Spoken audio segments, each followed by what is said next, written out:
आपण जरी शाळेमध्ये आहोत पण रोज आपल्याला सुद्धा शाळा आपण म्हणतो ना की काही ना काहीतरी आपल्याला नवीन शिकायला मिळत असतं. फक्त काय आहे की लर्निंग आपण म्हणतो ना की आजपर्यंत आपण लर्निंगला व्हॅल्यू म्हणून असं नाही घेतलं. आतापर्यंत आपल्या जीवनामध्ये आपण लर्निंगला व्हॅल्यू असं नाही म्हणतो, पण लर्निंग ही खरंच व्हॅल्यू आहे. Learning to learn. जेव्हा विद्यार्थी शाळेमध्ये येतो तो आपल्याकडे बरेच वर्ष असतो, KG पासून म्हणा की 10वी पर्यंत, कधी कधी 12वी पर्यंत पण असतो. पण जर ही व्हॅल्यू किंवा हे जे मूल्य आहे लर्निंग टू लर्न, हे मूल्य जर आपण शिकलो आणि हे मूल्य जर विद्यार्थी शिकले तर मला असं वाटतं की जीवनामध्ये काहीही करणं त्यांच्यासाठी शक्य होईल. म्हणजे ती आपण त्याला आज व्हॅल्यू म्हणून बघण्याची खरंच गरज आहे. जो शिकत असतो तो त्याच्यामध्ये आपल्याला दिसून येतं, काही गोष्टी दिसून येतात, नव्याने दिसून येतात, नवीनता दिसून येतात. या सगळ्या गोष्टी खूप महत्त्वाच्या. म्हणून आपला जो आज जो विषय आहे ना सर्कल ऑफ कंट्रोल, विषय खूप साधारणचा आहे. तुम्हाला वाटतं काय आहे सर्कल ऑफ कंट्रोल, ह्याच्यामध्ये काय नवीन आहे?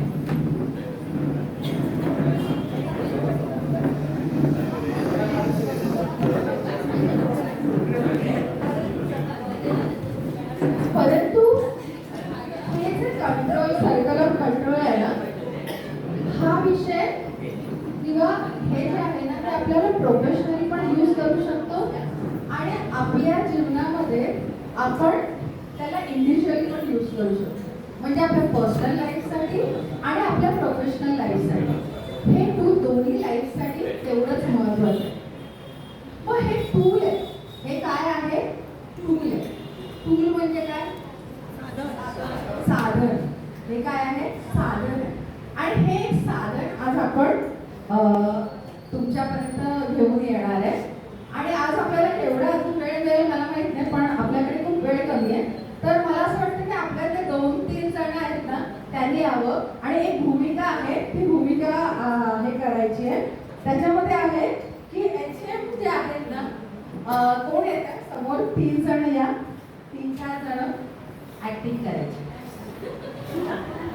ऍक्टिंग करायची पहिलं सांगते. एक HM लागेल, 2-3 शिक्षिका लागतील. बघा सिच्युएशन काय आहे.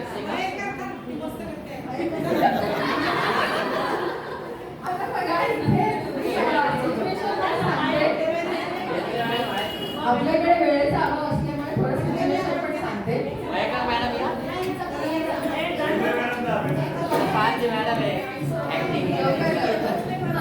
सिच्युएशन अशी आहे, तोपर्यंत इथपर्यंत HM आले.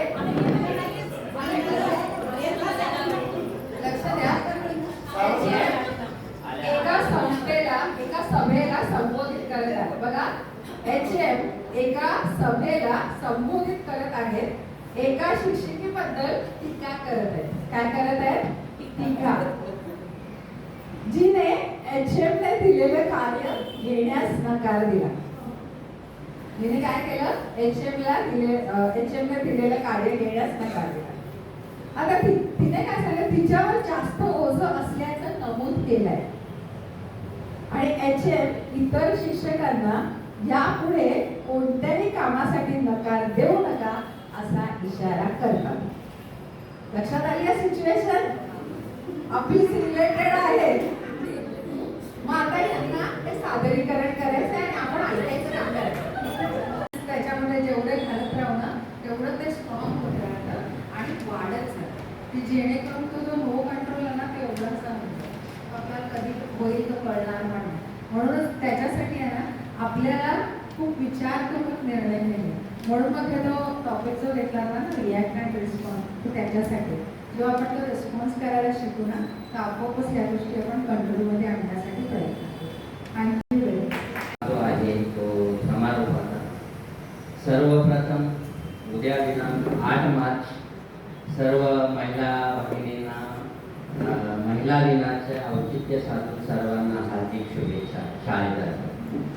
त्यानंतर आपल्याकडं आजच्या महिला दिनानिमित्त ज्या व्याख्यात्या आलेल्या आहेत श्रीमती उज्ज्वला शेळके मॅडम, यांनी अतिशय छानपैकी आहे ना महिला दिनाच्या निमित्त सर्व महिलांना पुरुषांना एकत्र करून आणि वेगवेगळ्या ज्या ॲक्टिव्हिटी घेतल्यात आणि आपल्या बुद्धिमत्तेला जी चालना दिली ना त्याबद्दल मी शाळेच्या वतीने त्यांचं मनपूर्वक आभार मानतो. तसंच बेंद्रे मॅडमने पण एक उपक्रम इथं आपल्याला दाखवला मुलींच्या बाबतीत 6वीच्या आणि 9वीच्या मुली होत्या त्यांचंही खूप खूप आभार शाळेतर्फे. अशाच ॲक्टिव्हिटी पुढेही चालू ठेवतील अशी अपेक्षा आहे. त्यानंतर आपल्याकडे एक कविता सादर केली वनेकर मॅडम यांनी, त्यांनी अतिशय छानपैकी कविता सादरीकरण केलं इकडे. विशेष म्हणजे जे मुलं या उपक्रमामध्ये खरे वास्तविक इथं उपस्थित राहिले, त्यांनी इथं आपल्याला वेगवेगळ्या ॲक्टिव्हिटी करून दाखवल्या, ॲक्टिंग केली, वेगवेगळ्या महिलांनी पण ॲक्टिंग केली इथं.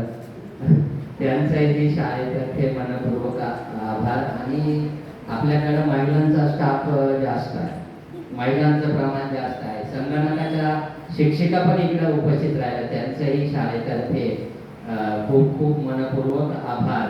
आणि सर्व शिक्षक शिक्षकेतर हे पण आपल्या कार्यक्रमासाठी उपस्थित राहिले. आपल्या शाळेच्या मुख्याध्यापिका. एक विशेष म्हणजे बघा, ज्यांना सभा आहे दादरला पोचायचं इथून आपल्या संस्थेच्या संचालक मंडळ सदस्य, संस्थेच्या कोऑपरेटिव्ह सोसायटीच्या वैशाली पाटील मॅडम यांनी किती वेळ दिलाय बघा आपल्याला. कोणी जर असं असेल तर परस्पर तिकडनं तिकडं तसेच गेले असे दादरला म्हटल्या जाऊ उद्या कार्यक्रम होतोय असं न करता त्यांनीही आपला वेळ इथं मोठा अमूल्य असा वेळ दिला इकडं कार्यक्रमाला उपस्थित राहिल्या त्याबद्दल त्यांचं शाळेतर्फे मनपूर्वक आभार.